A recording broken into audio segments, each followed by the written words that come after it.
Kunnen we niet toch een klein beetje van jouw ellende gebruiken voor een nummer? Waarom? Je hebt zelf van die sores die zo leuk is. Kunnen we nog decennia mee voort? Ja, kalverliefde was het wel. Misschien zelfs min of meer een spel dat werd gespeeld. Of met je hobby's werd gedeeld. Waarom spring ik niet op? Waarom schreeuw ik niet? Hey! Kom zitten, pa. Wat drink je? En hoe is het er nou mee? Weg met die strijdbijl, pa. Wij zijn zo koppig, allebei. Ik wist niet dat het zo erg was. Han Joop en zijn broers werd nooit aandacht geschonken. Zijn moeder, die stierf reeds als kind. Ah, mevrouw, daar op de derde rij. Doet u mij even uw ellende. Vertelt u eens, hoe kwam u erachter? Een slipje op de achterbank van de Fiat 500. Nou, die Fiat 500 is anders een heel klein wagentje. En onze koopkracht investeringen en inkomensniveau. En daar gaat het ons alleen maar om, zo is het zo.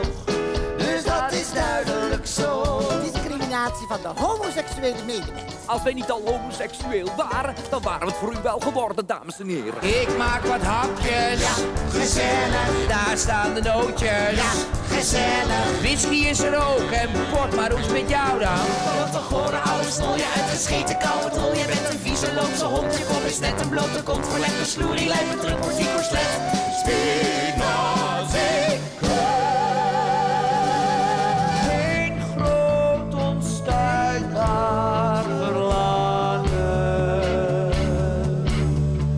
Hartstocht niks minder of meer.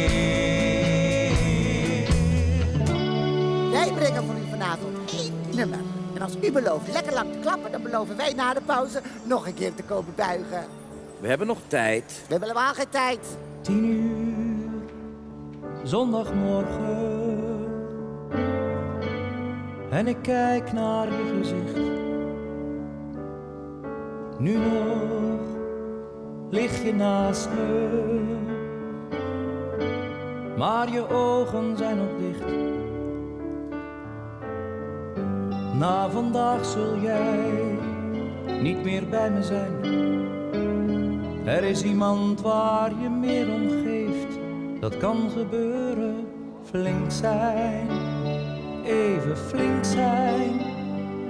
En hoewel het lang zal duren, zal ik wachten tot ik niet meer denk aan jou. Ik zal wachten tot ik vrij zal zijn en net zo ver als jij zal zijn. Dus wachten tot ik niet meer van je hou.